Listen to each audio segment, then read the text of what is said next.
Welcome to the Preschool Transitional Kindergarten Learning Foundation's presentation of the Approaches to Learning domain.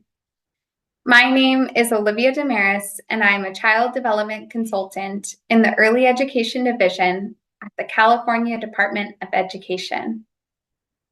This pre-recorded presentation is part of a series of presentations developed by the California Department of Education in partnership with WestEd. The purpose of the presentation is to provide a snapshot of each domain covered in the publication, and this presentation is focused on the Approaches to Learning domain. We are joined by the writer of this domain, Annabelle Castillo.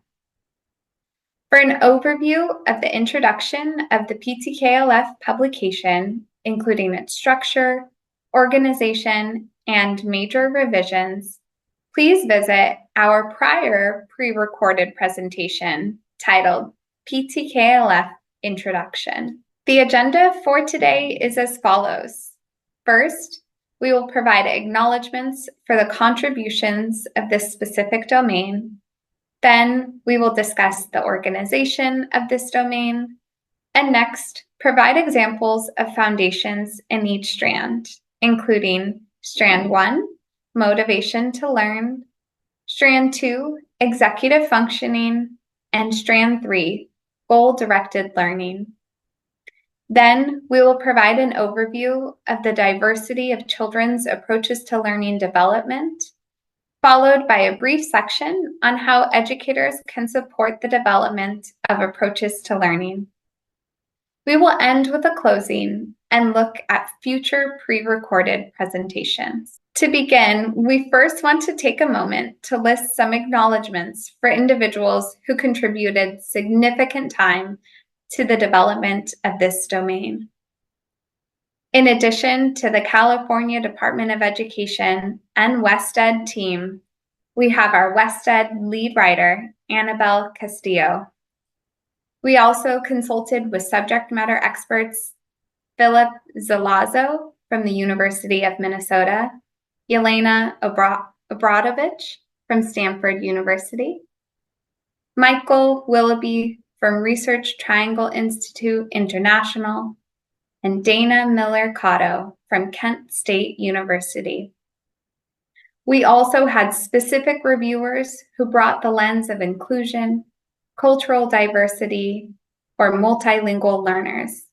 Ioma Iruka from University of North Carolina, Chapel Hill, Mary McLean from the University of Florida, Marlene Zepeda from California State University, Los Angeles, and Frida Bennett from the Quartz Valley Indian Reservation. We would also like to thank our many educators and interest holders who participated in focus groups and provided feedback. I will now pass it on to the WestEd lead writer to talk through the details of this domain. Thank you, Olivia. I will first start with the overall definition, structure, and organization of this domain.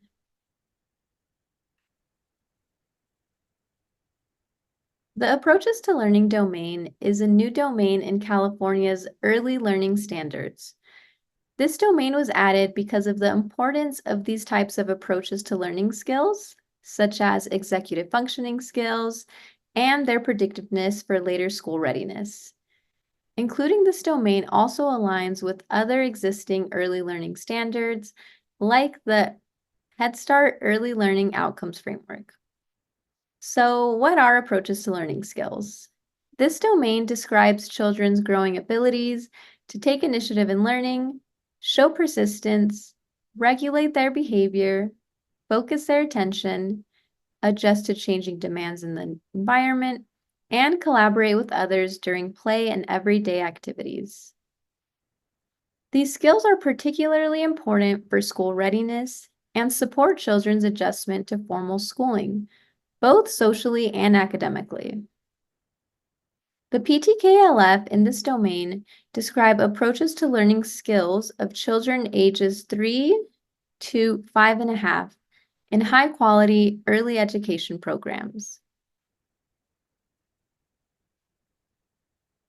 The organization of the approaches to learning domain is the first strand of motivation to learn, which includes curiosity and interest, initiative, engagement, and perseverance. Strand 2 of executive functioning includes working memory, inhibitory control, and flexibility. And lastly, strand 3 of goal-directed learning includes problem solving and collaborative effort.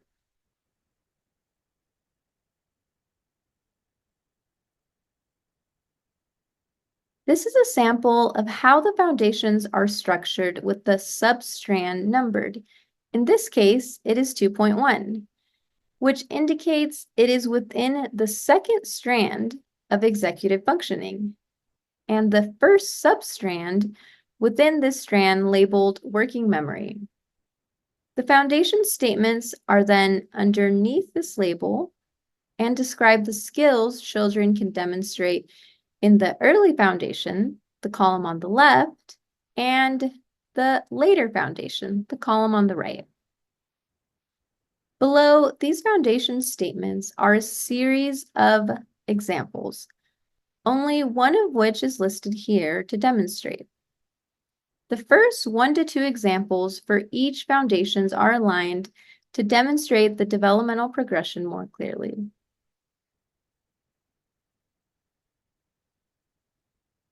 Now, I will present some examples within each strand.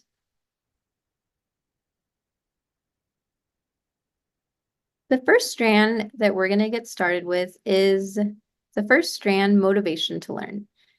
This strand focuses on how children continue to develop their curiosity and interest, initiative, engagement, and perseverance.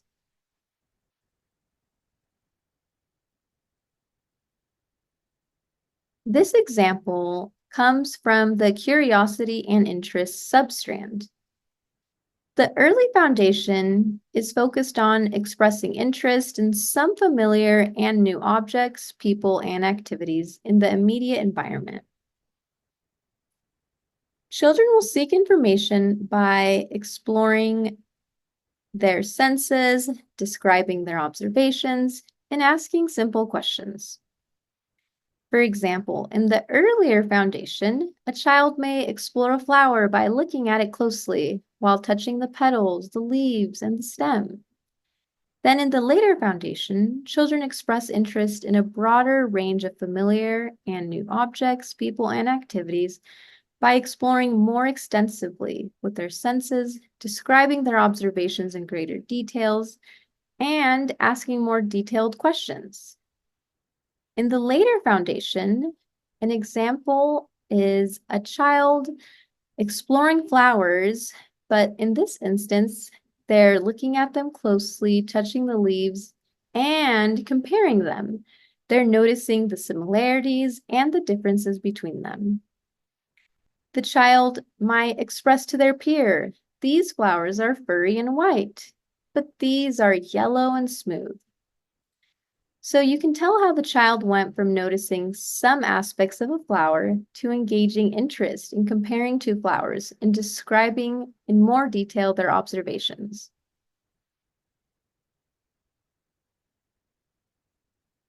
The second strand is executive functioning, which addresses children's development of working memory, inhibitory control, and flexibility.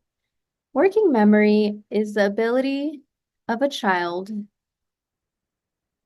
I'm going to say that sentence one more time. Working memory is the ability of a child to keep information active in their mind for a brief time. Inhibitory control is the ability to manage impulses and reactions, as well as the ability to delay gratification. Inhibitory control allows children to adjust to social conventions or norms in their early education programs, even when these conventions or norms conflict with something they want to do, such as needing to take turns instead of shouting out, or something they are not used to doing, such as sitting in an assigned spot on the rug. Inhibitory control also includes children's ability to manage their attention in the face of distractions or interruptions. Finally, flexibility. Flexibility is the ability to think and behave in new ways. Children demonstrate flexibility when they adapt their behavior based on changes in their environments, adjust a previous learning to a new situation, invent play scenarios based on their previous experiences, or use familiar objects in new ways.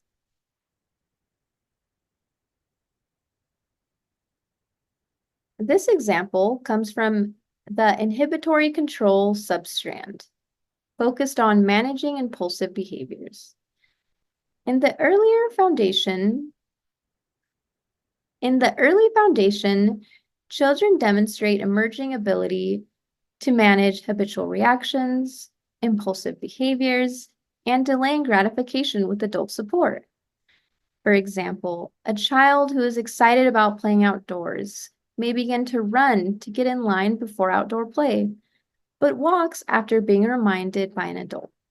In the later foundation, children begin to manage behaviors with less adult support. For example, a child who is excited about playing outdoors may walk to get in line before outdoor play, telling themselves out loud, walking feet, walking feet. So you can tell that children begin to be able to use strategies available to them to manage behavior. But it's also developmentally appropriate to still need reminders every now and then in the later foundation.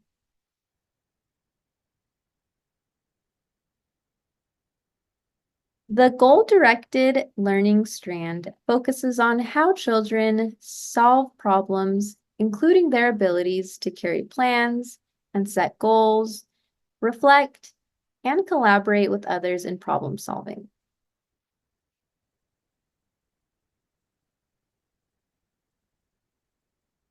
This example comes from the problem-solving substrand focused on reflecting and analyzing.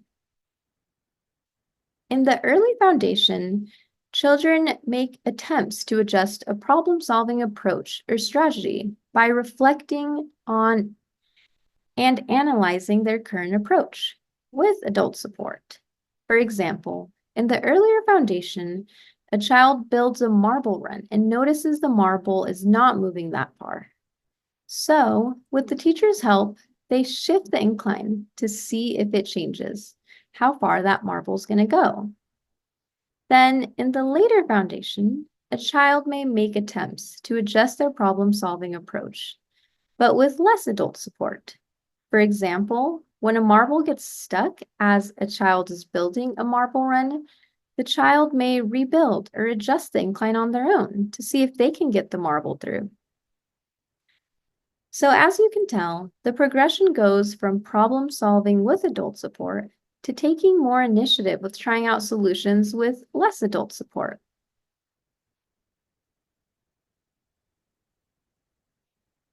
I also want to highlight the importance of diversity of approaches to learning development among children so that you can use the PTKLF. I'm going to say that sentence over. I also want to highlight the importance of diversity of approaches to learning development among children so that as you use the PTKLF, you can keep in mind this diversity.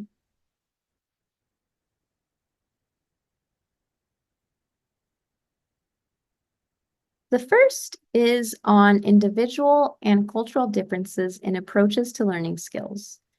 For example, children have different temperaments and personalities, and some children may not demonstrate the same level of excitement when they are curious or interested in something.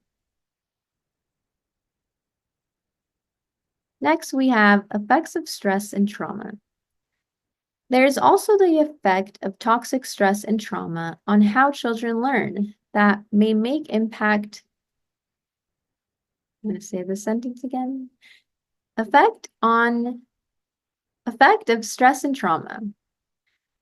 There's also the effect of toxic stress and trauma on how children learn that may impact children's working memory, inhibitory control, and motivation to learn. Cultural differences in initiative. There can also be cultural differences in how children demonstrate initiative. In Indigenous communities, children engage in household work and caring for siblings and elders, which supports their collaborative initiative. This may be more likely to notice when they can do. I'm going to read this whole one. There can be cultural differences in how children demonstrate initiative. In Indigenous communities, children engage in household work and caring for siblings and elders, which supports their collaborative initiative.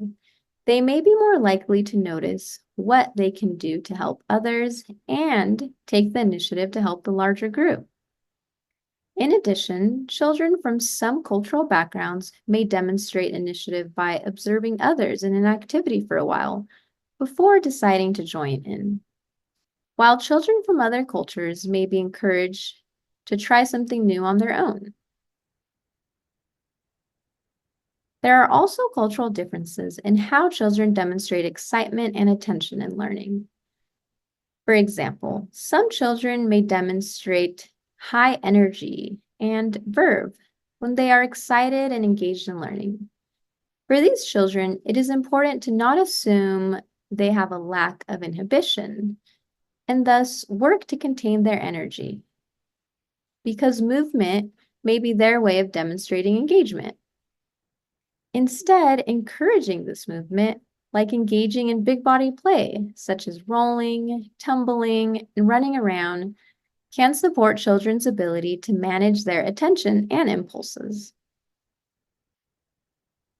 Lastly, it's also important to keep in mind the different ways children express curiosity and interest, and that this can be in any language a child communicates in.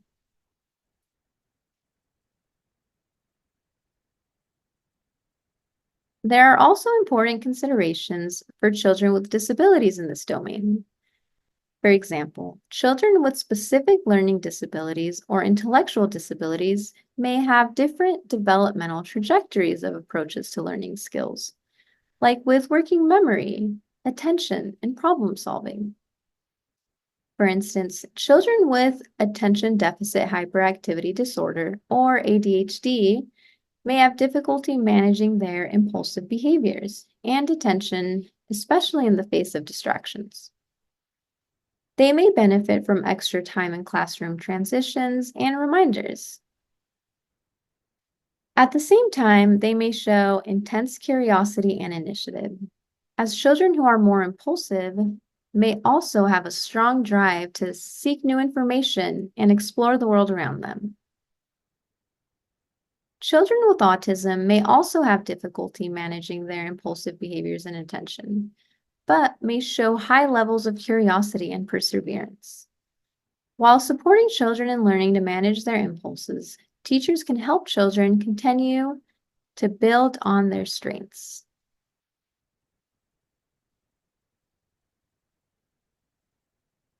The foundations also have many supporting sections of examples for how educators can support children's approaches to learning.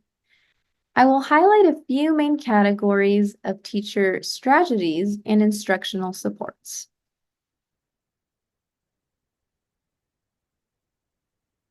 The first is highlighting the importance of play. While this is a common theme in the PTKLF, child and peer-led opportunities in the context of play are important to foster child curiosity, initiative, motivation, perseverance, and collaborative effort. While free play can be a helpful tool for this, guided play with specific learning goals are incredibly beneficial for this. For example, a teacher may spark curiosity and interest of children after reading a book about taking care of animals, and create a learning opportunity to practice being a vet at the dramatic play area. While children engage in pretend play while being veterinarians, they are also furthering their interest and strengthening executive functioning skills as they learn more about the steps a vet may take when conducting a wellness assessment, which is a learning goal guided by the teacher. Then, in completing a task or accomplishing a goal during play, including problem solving when a barrier comes up, this in turn increases children's motivation to learn more, which then furthers their curiosity, interest, and engagement, like a cycle of learning.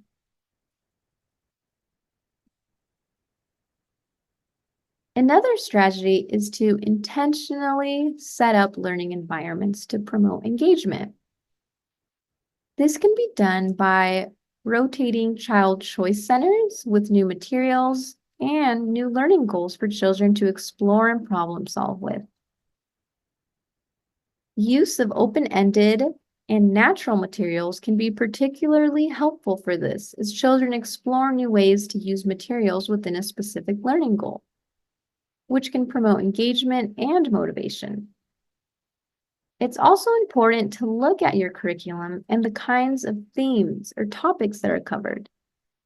Are these topics tangible or meaningful for children? Do these topics excite children? Can these topics promote deep learning and further exploration?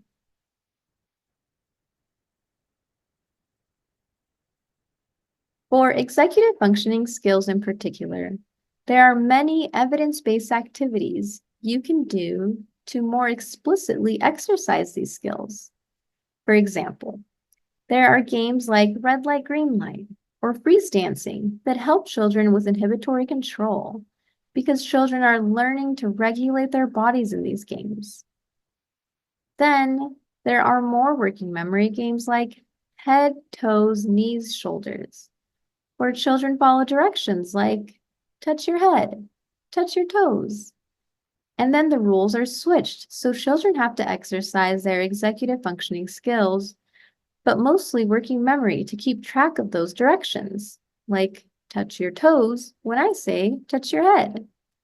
Memory matching games are also helpful for working memory, and I'm sure all teachers out there know kids are surprisingly good at those card games. Other activities can be more explicitly integrated with math and literacy activities to promote the flexibility executive functioning skill. For example, having children sort shapes by size and then sort by the number of sides they have requires children to flexibly switch, or having children do a letter search game and find all the letters. They can start by finding all the letters A, then they switch to finding all the letters B's, which also requires shifting attention.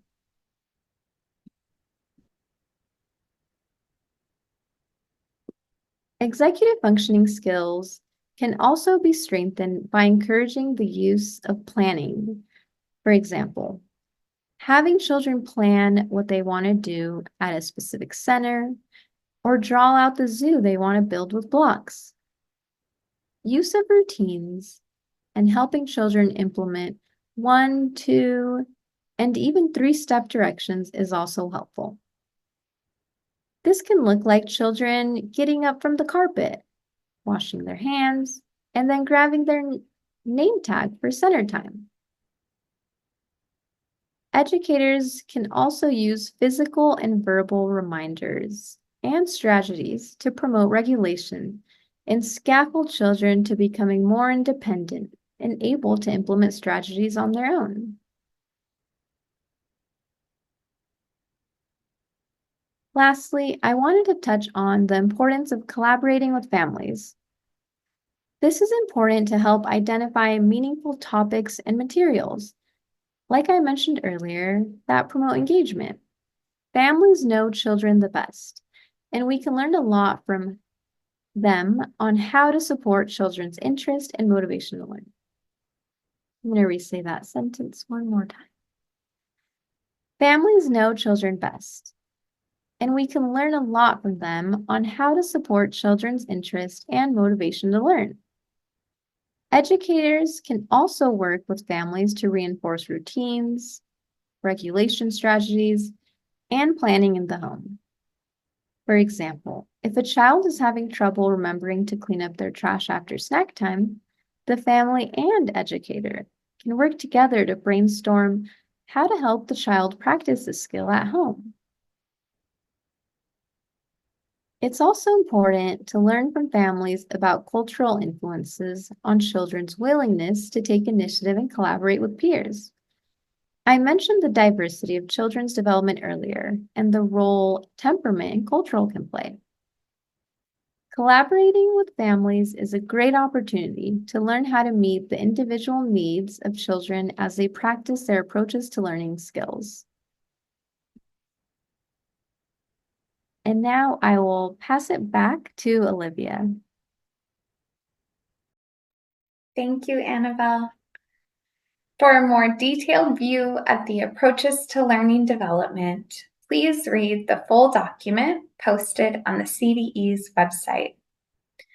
Future pre-recorded presentations will also be available on the CDE website.